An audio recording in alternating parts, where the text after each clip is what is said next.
اب اس مقام پر ہے کہ پروردگار عالم کو آ کر کے کفالت کر دے سکتا. یہ کفالت یہ ذمہ داری کی کس نے؟ اسی آیت کے ذمہ میں میرا موضوع ہے ایمان ابو طالب. جناب ابو طالب کے ایمان کے اوپر کچھ گفتگو کرنا ہے. محمد صلی اللہ علیہ وسلم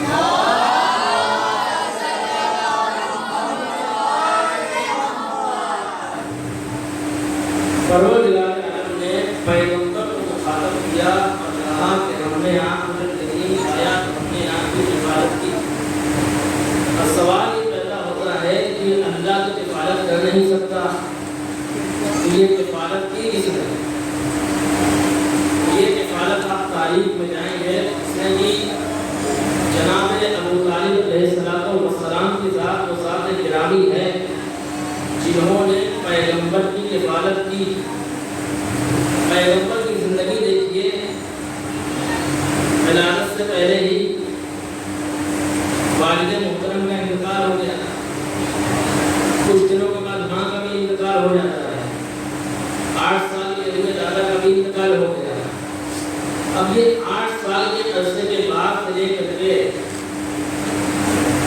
اور اعلان بعثت سے پہلے تک, ہجرت سے پہلے تک جناب ابو طالب علیہ السلام نے پیغمبر اکرم صلی اللہ علیہ وآلہ وسلم کی زندگی کو سنبھالا, آگے بڑھایا. امت اسلامیہ کا بڑا مسئلہ ہے کہ امت اسلامیہ اس کو کافر ٹھہرانے میں لگی ہوئی ہے. جناب ابو طالب کو کافر ٹھہرانے میں لگی ہوئی ہے. کیوں؟ اس کا ریزن اور ریئیکشن کہاں سے ہے؟ جب ہم واقعہ اور تاریخ پڑھیں گے تو ہمیں معلوم ہوگا کہ اس کا کنیکشن کہیں نہ کہیں مولا کائنات سے ہے. مجھے اس پہ بحث نہیں کرنی ہے. میں آپ کے سامنے کچھ دلیل پیش کروں گا کہ جو یہ اعتراض ہوتا ہے جناب ابو طالب کی ذات پر, یہ اعتراض بھیجا ہے. عظمت جناب ابو طالب کو سمجھنا ہے تو شیخ امام کی حدیث سے سمجھیے.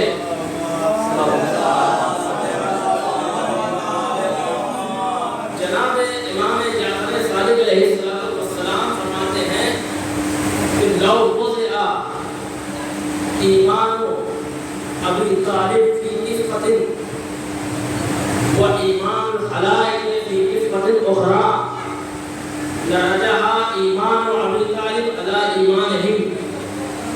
لو وضع اگر رکھ دیا جائے اس کو ایمان ابو طالب, اگر ابو طالب کے ایمان کو رکھا جائے ایک پگڑے میں, ہاتھ کے ایک ہتھیلی میں جناب ابو طالب کا ایمان رکھا جائے. حدیث سنیے گا اور سوچیے گا کہ مولا نے کیا عظمت بیان کی ہے جناب ابو طالب کی.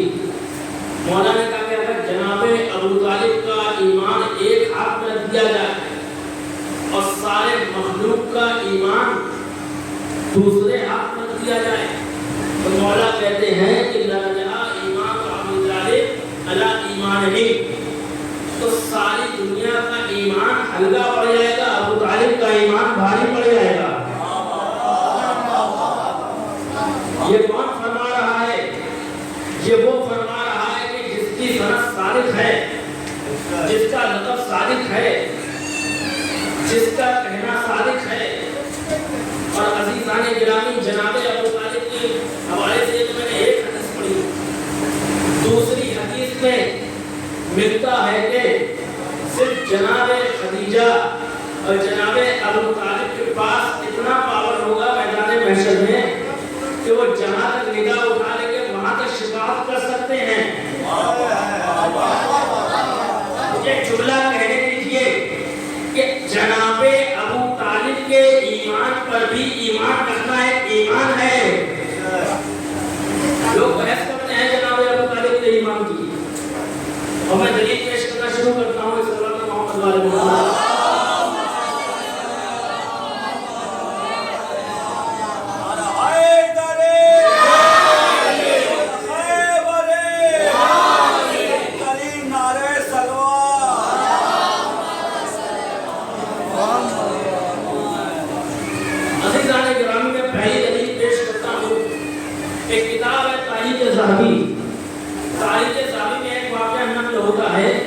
کہ کسی زمانے میں مکے کے اندر بہت زبردست قحط پڑ گیا، اور جب قحط پڑا ہے نا تو سب لوگ پریشان ہو جاتے ہیں، اور پریشان ہونے کے بعد جو راوی ہے وہ یہ کہتا ہے، جہلمہ نام بتایا گیا ہے تاریخ میں اس کا، ایک مرتبہ وہ کہتا ہے کہ میں مکے آتا ہوں، اور مکے آنے کے بعد میں نے ایک منظر دیکھا کہ لوگ جو ہے کیا کر رہے ہیں، لات، عزا، منات، تین لوگ کے پاس گرے ہوئے ہیں۔ یہ کیوں گرے ہوئے ہیں؟ کہا اس لیے کہ قحط آ گیا ہے، اور یہ قحط سے بچنے کے لیے دعائیں مانگ رہے ہیں، گڑگڑا رہے ہیں، ان سے توسل، ان سے شفاعت کرنے کی کوشش کر رہے ہیں، ان سے شفاعت کرنے کی کوشش کر رہے ہیں، مگر بارش نہیں ہو رہی ہے۔ عزیزان گرامی، وہ راوی کہتا ہے میں نے کچھ لوگوں کو دیکھا کہ وہ کعبے کو پکڑے ہوئے ہیں اور بتوں کو وسیلہ بنا کے دعا کر رہے ہیں کہ بارش ہو جائے۔ میں نے کہا سنو، تم تو وسیلہ بنا رہے ہو لیکن وسیلہ غلط بنا رہے ہو، وسیلہ غلط بنا رہے ہو۔ عزیزان گرامی، مجھے اس سے بحث نہیں ہے کہ وسیلہ غلط بنایا یا وسیلہ صحیح بنایا، مگر ایک بات تو ثابت ہوتی ہے، وسیلہ بنانا غلط نہیں ہے۔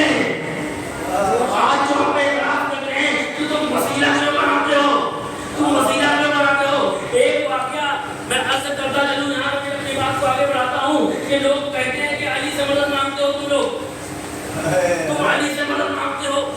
ایک واقعہ یہ ہے، علامہ امینی کوٹ کرتے ہیں، ایک وہ کہتے ہیں کہ لبنان کے اندر ایک آدمی سوار ہوتا ہے، ڈرائیور اس کو بیٹھاتا ہے، اب ڈرائیور ہے شیعہ اور جو بیٹھا ہے وہ ہے ناصری، وہ علی کو نہیں مانتا ہے۔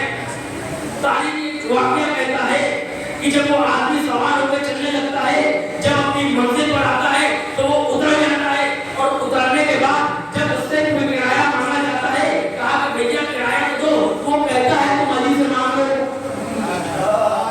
وہ کہتا ہے تم علی سے مانگ لو۔ تو ایک مرتبہ وہ کچھ کہتا نہیں ہے، لیکن جو آدمی بیٹھا تھا وہ اپنا موبائل فون گاڑی میں لے کے چلا جاتا ہے۔ اب اس کے بعد کچھ دیر کے بعد کہتا ہے، فون کرتا ہے کہ بھیا میرا موبائل واپس کرا دو، تو وہ کہتا ہے میرا کرایہ علی نے دے دیا، تم جاؤ میرا موبائل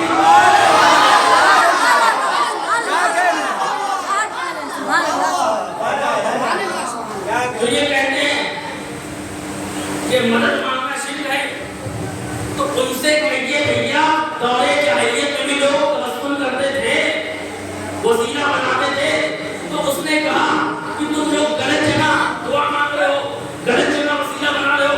میں تمہیں ایک ایسے گھر کے پاس لے کے چلتا ہوں جو وسیلہ بننے کے قابل ہے، جن کا ایمان اللہ پہ ہے، اگر تم چاہو گے تو وہ بارش ہو سکتی ہے۔ اب اس نے بتا دیا، ایک گھر دکھائی دیا، کس کا گھر تھا؟ ابو طالب کا۔ ابو طالب کا گھر تھا، یعنی دورے جاہلیت میں بھی لوگ سمجھتے تھے کہ پورے ایریے میں جو گھر مسلمان کا ہے وہ ابو طالب کا گھر ہے۔ مجھے مسلمان ہو گیا، میرے سمجھ میں نہیں آتا کہ گھر جو مسلمان ہو گیا ابو طالب کا ہے۔ مسلمان کو ماننے والے گھر کو مسلمان بنا دیا، اور جناب ابو طالب کو کافر بنا دیا۔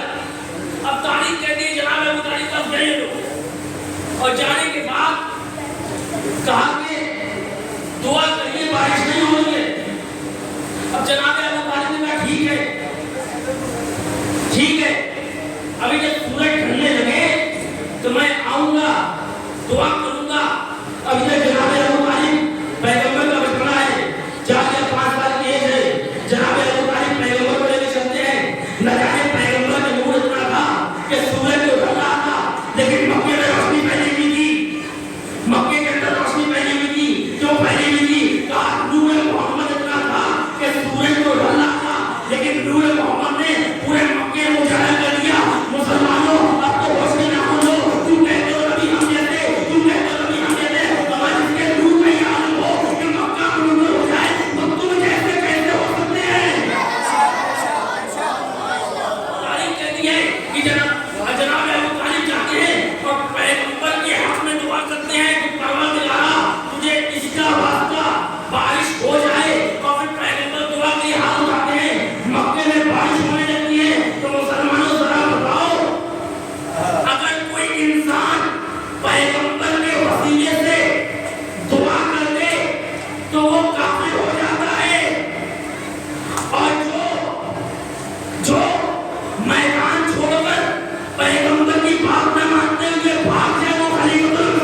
جناب ابو طالب کے ایمان پہ ایک دلیل پیغمبر کو وصیہ بنایا جناب ابو طالب نے قحط کو دور کرنے کے لیے.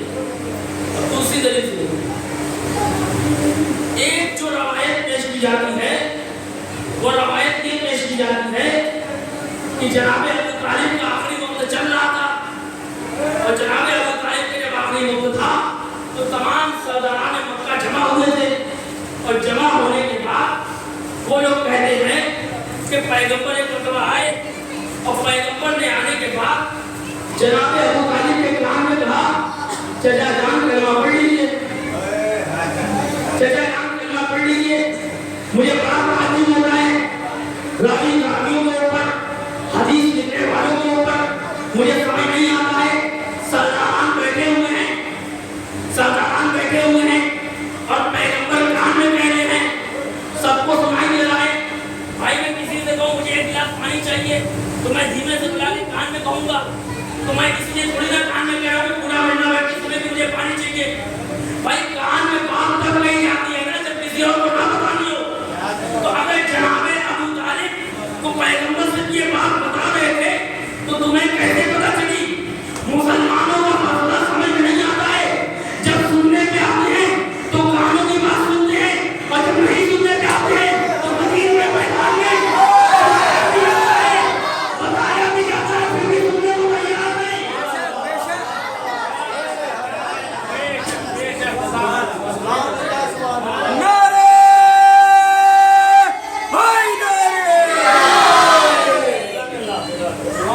جب بتانے پہ آتے ہیں, سنانے پہ آتے ہیں, بتانے پہ آتے ہیں, کہتے ہیں ہم نے کان کی بات سن لی, اور جب نہیں سننے پہ آتے ہیں تو میدان کا بھی مسئلہ بھول جاتے ہیں. اب عزیزان گرامی ذرا اس روایت کو دیکھیے.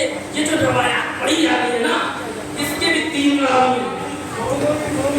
ایک کا نام ہے عبداللہ بن عمر, ایک کا نام ہے عبداللہ بن عباس اور ایک ابو ہریرہ. یہ 3 راوی ہیں. اب اس کی ذرا تجزیہ کریے گا کہ جب یہ واقعہ پیش آیا تو عبداللہ بن عباس کی ایج تھی 2 سال. اب یہاں پہ اگر کمیٹی کا جلسہ ہو, کمیٹی کی میٹنگ ہو, بڑے بڑے لوگ موجود ہوں گے اور وہاں پہ 2 سال کا بچہ ہے, کیا کوئی اجازت دے گا؟ نہیں دے گا. بڑوں کی میٹنگ ہے تو چھوٹا کیوں آئے گا؟ اس کے بعد عبداللہ بن عمر کی ایج نہیں تھی.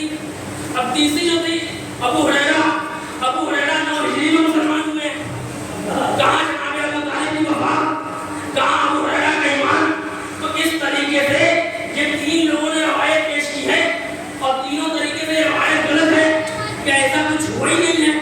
اب عزیزوں تاریخ کہتی ہے کہ جناب ابو طالب کے ایمان کے اوپر جو دلیل پیش کی جاتی ہے اس میں سے ایک دلیل یہ ہے کہ پیغمبر کو جب پہلی مرتبہ سفر میں لے کے گئے ہیں نا جناب ابو طالب, جب شام کا سفر کی ہے تو شام کے سفر میں راستے کے اندر ایک راہب کا بحیرہ راہب کا سومیہ پڑتا ہے, چرچ پڑتا ہے. اس مرتبہ اس نے دیکھا کہ پیغمبر کا جو چہرہ ہے وہ نبوت جیسا لگ رہا ہے. اس نے کچھ علامات دیکھی کہ بادل سایہ کیے ہوئے ہیں. جب یہ چل رہے ہیں تو تسبیح و تقدیس کی سمایا آئی ہے. جب یہ چل رہے ہیں تو جو ہے چلندے بڑے نغمے گا رہے ہیں. جب یہ چل رہے ہیں تو بادل سایہ کر رہا ہے. ایک مرتبہ جناب ابو طالب کو بلانے کے بعد کہتا ہے کہ دیکھو یہ کوئی معمولی بچہ نہیں ہے, یہ کوئی معمولی بچہ نہیں ہے, بلکہ میں نے انجیل میں اس کے صفات پڑھے تھے, یہ ہو نہ ہو آخری نبی ہو, اس کی حفاظت کرنا مجھے سمجھ نہیں آتا ہے. ایک مرتبہ ایک خبر آئی وہ یہ کہنے کے نبی ہے جس ابو طالب نے پیغمبر کو بچپن میں پایا ہو, کیا وہ نہیں سمجھتا کہ یہ نبی ہے؟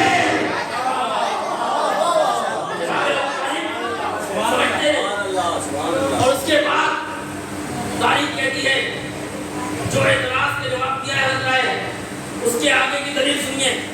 پیش کرتا ہوں کہ جناب پیغمبر جو تھے ہمیشہ جناب ابو طالب کے ساتھ رہتے تھے. ایک مرتبہ ایسا ہوا کہ جناب ابو طالب کہیں گئے ہوئے تھے اور پیغمبر کہیں چلے گئے. تاریخ کہتی ہے کہ اب جناب ابو طالب نے چونکہ پیغمبر کی جان کو خطرہ تھا, تاریخ نے کہا کہ انہوں نے اپنے تمام لوگوں کو جمع کیا اور قریش کے بعد تلوار لے کے بھیج دی تاکہ پیغمبر مل نہیں رہے ہیں, اور اگر پیغمبر نہ ملے تو ان قریش کے لوگوں کو تلوار نکالنا اور قتل کر دینا.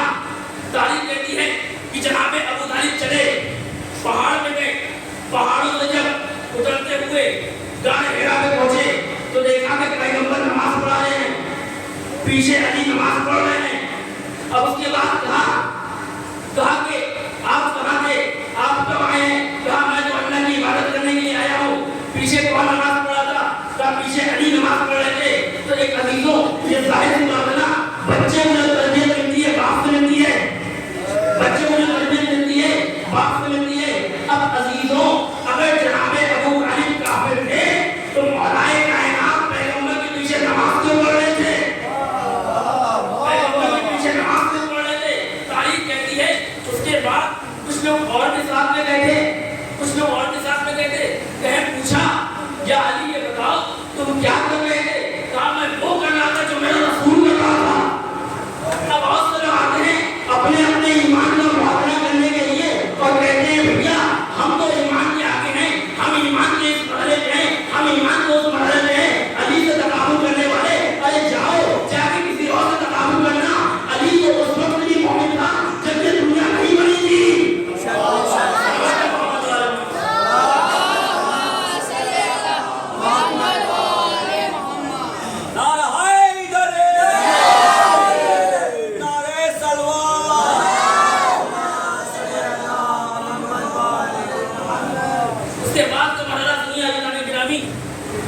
پیغمبر کہ جب شادی کے لیے رشتہ آیا ہے تو سب سے پہلے پیغمبر نے کس سے بتایا؟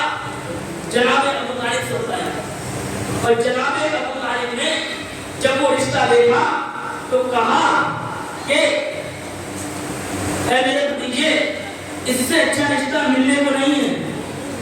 نہ جانے جناب ابو طالب نے کس زبان سے کہا تھا کہ اس کے بعد پیغمبر کو ویسا رشتہ ملا ہی نہیں.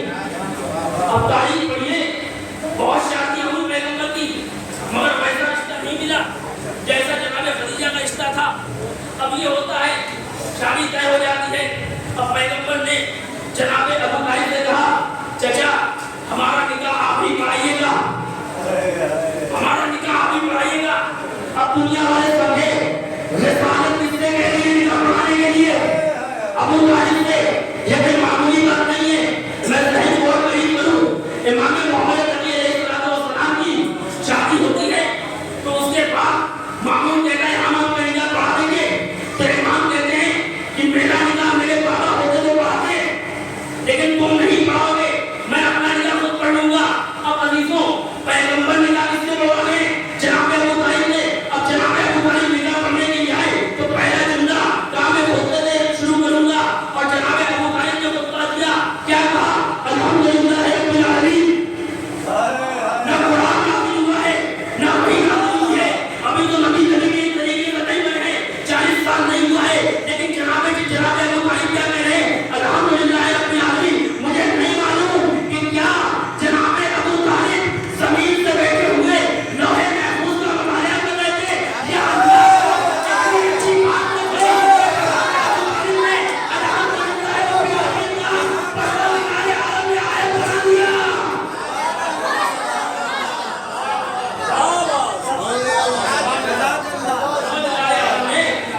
جناب ابو طالب بنا دیا. ایک اور واقعہ پیش کرتا ہوں. جناب ابو طالب نے ایک شعر کہا تھا پیغمبر کے بارے میں کہ میں نے, جس کا مفہوم یہ ہے کہ میں نے محمد کو ویسے ہی پایا جیسے توریت میں موسیٰ تھے. اب قرآن پڑھیے, قرآن کہتا ہے ہم نے آپ کو رسول بنا کے بھیجا کما ارسلنا الی فرعون رسولا, جس طریقے سے فرعون کی طرف ایک رسول بنا کے بھیجا تھا. اب یہی نہیں پتا کہ جناب ابو طالب کو یہ بات کہاں سے پتا تھی؟ لوہے محفوظ کا مطالعہ کیے ہوئے تھے تبھی تو یہ بات معلوم تھی. اور تاریخ کہتی ہے جناب ابو طالب کی ذات وہ ذات تھی نا کہ جن کو علم الغیب تھا. اور یہ ایسے نہیں کہہ رہا ہوں, علامہ امینی نے اپنی کتاب میں ایک واقعہ لکھا ہے.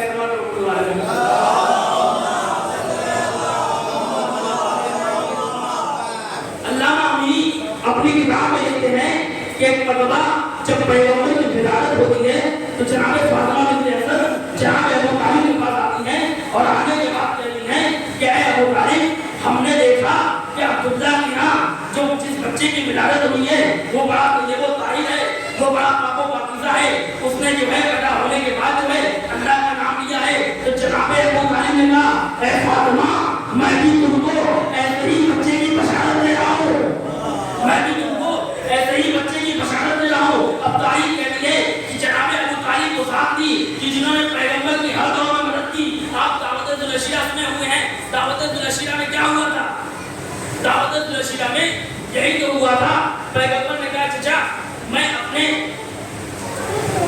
رشتہ داروں کی دعوت کرنا چاہتا ہوں. منصور رشید کریم پروردگار عالم نے کہا کہ آپ اپنے قریبی لوگوں کو پہلے ڈرائیے, پہلے اسلام اندر پہنچائیے. تو جناب ابو طالب نے کہا ٹھیک ہے ہو جائے گا. بلایا گیا, دعوت کا انتظام کیا گیا. اب تاریخ کہتی ہے لوگ آئے, سب نے کھانا کھایا لیکن کھانا بہت تھوڑا سا تھا. ابو لہب نے کہا ابو طالب ہماری بے عزتی کیوں رہے ہو, ہم تو پورا ڈوبا کھانے والے, ہم یہ تھوڑا سا کھانا کھائیں گے, ہمارا ان کی قسمت میں صرف کھانا ہی رہ گیا تھا, پورا کھانے کے ہم نہیں چھوڑا.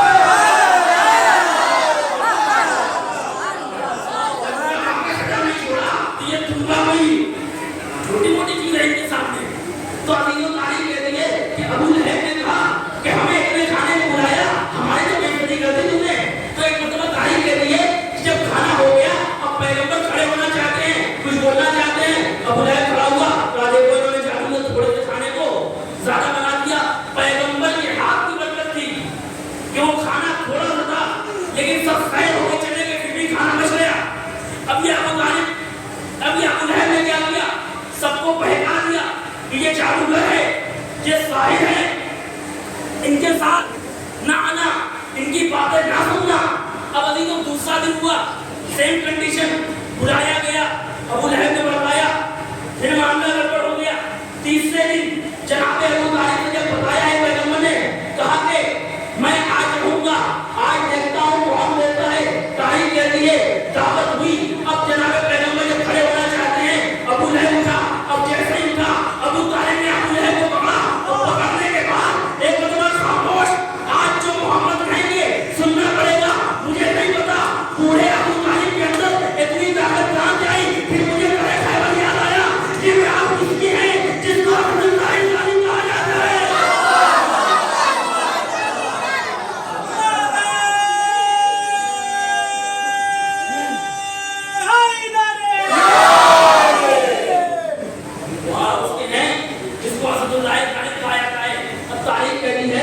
پیغمبر نے اپنا اعلان بیان کیا تاکہ دیکھو ایک اللہ کو مانو کامیاب ہو گے. اور اس کے بعد میں کار رسالت پیش کیا اور ایک جملہ تھا تاکہ ان تمام امور میں جو میری مدد کرے گا وہ میرا بھائی ہوگا, وہ میرا وسیع ہوگا, وہ میرا حفیظ ہوگا. جملہ کہنا چاہتا ہوں, جب یہ سنا ابو لہب نے جناب ابو طالب سے مخاطب ہو کے کہا کہ اب اس کے بعد تاریخ کہتی ہے کسی مولا کائنات کھڑے ہوئے جنہوں نے پیغمبر کی آواز بدل کر کہا. ابو لہب نے جناب ابو طالب سے کہا کہ دیکھو اب تم پہلے بھتیجے کی اطاعت کرتے تھے, اب بیٹے کی بھی اطاعت کرنا پڑے گی. جب ابو لہب نے یہ کہہ کے ایک بات کو ثابت کر دی کہ دعوت ذوالاشیہ کے اندر خلافت کا فیصلہ ہو چکا تھا. اطاعت کا مسئلہ کیا ہوتا ہے, ابو طالب اطاعت کس کی کر رہے ہیں, رسول کی. تو رسول ہیں. اب اس نے جملہ کہا کہ ابھی تم اپنے بیٹے کی اطاعت کرو, مطلب رسول کا جانشین کون, علی. تبھی تو اطاعت کرنے کے لیے بول رہا ہے. والفضل ما شہدت به اعداء, کا فضیلت تو یہ ہے کہ جب دشمن گواہی دی اسی چیز کی جو فضیلت اس کے اندر ہے. اب تاریخ کہتی ہے کہ جب یہ واقعہ ہوا نا, اس واقعے کے بعد 3 طرح کی چالیں چلے گئی. پہلی چال پروپیگنڈا کیا گیا کہ پیغمبر کو شاعر بنا دیا گیا. جو اس لیے جو مرد ہوتے ہیں وہ شاعروں سے بھاگتے ہیں. ہمارے سماج میں ایسا ہوتا ہے, کوئی زبردستی شعر سناتا ہے تو کہتے ہیں میں کیا سنیں گے. تو شاعر بتایا گیا تاکہ جب ہم شاعر بتا دیں گے تو لوگ ان سے نہیں ملیں گے, ان کے ساتھ نہیں آئیں گے. اچھا دوسرا جادوگر بتایا گیا. جادوگر کس کے لیے, کہا خواتین کے لیے. کہا جب خواتین کے ذہن میں ڈال دیا جائے گا کہ یہ جادوگر ہیں تو یہ جانا چھوڑ دیں گی, یہ نبی کی بات نہیں سنیں گی. کہا تیسرا کس کے لیے, مجنون بنایا گیا. مجنون کس کے لیے بنایا گیا, کہا بچوں کے لیے. کہا کیوں, اس لیے کہ جو بچے ہوتے ہیں جب کسی مجنون کو دیکھتے ہیں اس پر پتھر مارتے ہیں. اب تاریخ کہتی ہے کہ جب پیغمبر جاتے تھے نا تو ابو سفیان سارے بچوں کو بھیج دیتا تھا کہ کہتا تھا جاؤ پتھر مارو. اب ایک دن کی بات ہے, پیغمبر جب گھر پہنچے تو ایک مرتبہ جناب ابو طالب نے دیکھا. کیا دیکھا کہ پیغمبر جو ہے لہو لہان ہے. پوچھا بھتیجے کیا ہو گیا ہے, کہا مجھ میں جو ہے کفار کے بچوں نے پتھر مارے. اب اس کے بعد جناب ابو طالب ایک مرتبہ ابو سفیان کے پاس جاتے ہیں اور کہتے ہیں کہ تمہارے گھر والوں نے, تمہارے گھر کے بچوں نے, یہ بچے چھوٹے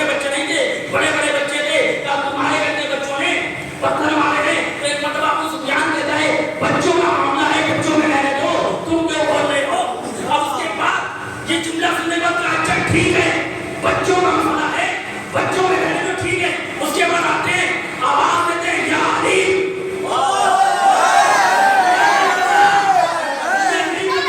ابو طالب نے کیسے یا علی کہا، لیکن ایسا یا علی کہا کہ آج پوری دنیا یا علی کہتی ہے.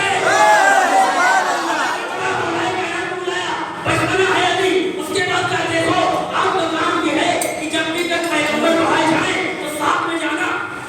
جب بھی پیغمبر بڑھائے جائیں ساتھ میں جانا. تو کہا بابا ہم آپ کی بات میں آتی ہیں، ہم جائیں گے پیغمبر کے ساتھ. ایک مرتبہ تاریخ کہتی ہے جب پیغمبر اگلے دن چلے، جیسے ہی چلے ابو سفیان نے بچوں کو بھیجا. اب یہ بچے جو آنے لگے، ایک مرتبہ 13 سال کا منزل علی کھڑا ہو گیا.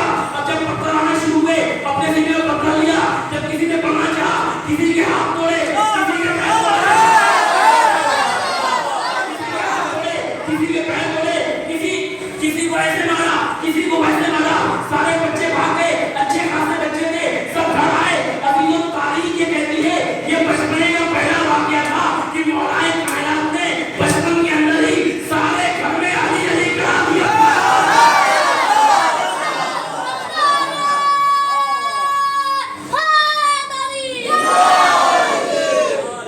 سارے گھر میں علی علی کرا دیا تھا. اب اس کے بعد سارے ماں بچوں کو لے کر ابو سفیان کے پاس آتے ہیں. کہتے ہیں دیکھو کسی کا ہاتھ ٹوٹا ہے، کسی کا پیر ٹوٹا ہے، یہ ماجرا کیا ہے. اب سب کھڑے ہوتے ہیں. ابو سفیان جاتا ہے، جانے کے بعد دروازہ کھٹکھٹاتا ہے. اب جو دروازہ سے نکلے تو ایسے نکلے، نہ کوئی ڈر ہے نہ حراس ہے. جناب ابو طالب والد نے کہا کیا ہوا ہے. کہا دیکھو کسی نے میرے بچے، کسی نے ان بچوں کو مارا ہے. کب کس نے مارا؟ کہا وہ علی تھا جس کی آنکھیں بڑی بڑی تھی اور سرخ تھی. تاریخ کہتی ہے جناب ابو طالب کی بیٹی نے کہا ابو سفیان بچوں کا مسئلہ ہے، بچوں کا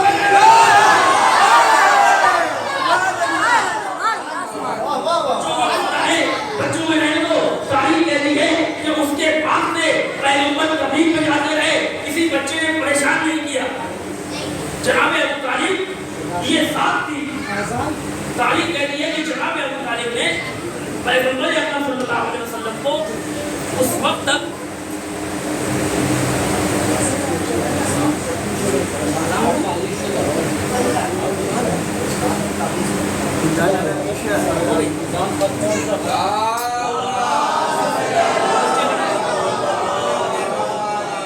یہ جناب ابو طالب کے اعتراض کے جوابات تھے. جناب ابو طالب وہ شخصیت جس نے اسلام کی پشت بنائی تھی. میں بس ایک واقعہ پڑھوں گا، اس کے بعد ربط مسائل. جناب ابو طالب کی زندگی وہ زندگی تھی کہ تاریخ کہتی ہے کہ جب شیب ابی طالب میں تھے. شیب ابی طالب پتہ ہے کیا ہے؟ پیغمبر اور بنی ہاشم سے بائیکاٹ کر لیا کہ ان سے نہ کچھ خریداری کرے گا، نہ کچھ سامان لے گا، نہ کوئی سامان دے گا. تو مکے سے تھوڑا دور کے اوپر ایک ایریا تھا، کوئی بستی نہیں تھی، پہاڑیوں کے درمیان تھوڑا بہت بنا ہوا تھا. تو بنی ہاشم وہاں رہنے لگے. تاریخ کہتی ہے کہ جناب ابو طالب کی جو عمر تھی، جو ان کی وفات ہوئی ہے، وہ یہیں پہ ہوئی ہے کیونکہ کھانے کے لیے کچھ نہیں بچا تھا، طرح طرح کی مشکلات تھی. لیکن پھر بھی پیغمبر کا ساتھ دینا نہیں چھوڑا. ابھی تم ابو طالب کو کافر کہتے ہو جن کے باپ دادا کو تم مسلمان سمجھ رہے ہو. انہوں نے تو بائیکاٹ کیا تھا اور وہاں پہ جناب ابو طالب کی ذات تھی جنہوں نے اسلام کو بچایا تھا. اور اگر مالک خدیجہ میں ایک مسئلہ ایکسپلین کرتا چلوں، ضروری سمجھ رہا ہوں، اس کے بعد ربط مسائل دوں گا. کہ دیکھیے ایک مسئلہ جو میں واضح کرتا چل رہا ہوں یہ ہے کہ میری شیعوں سے گزارش ہے کہ وہ کبھی بھی اپنے آپ کو یہ نہ سمجھے وہ ہلکے. کس لحاظ سے؟ مالی لحاظ سے. میں کہتا ہوں کہ انسان کو پیسہ کمانا چاہیے، بہت قاعدے سے پیسہ کمانا چاہیے. کیوں؟ اس لیے کہ جب آپ پیغمبر کی داستان پڑھیں گے تو پیغمبر کے آباء و اجداد کو پڑھیے.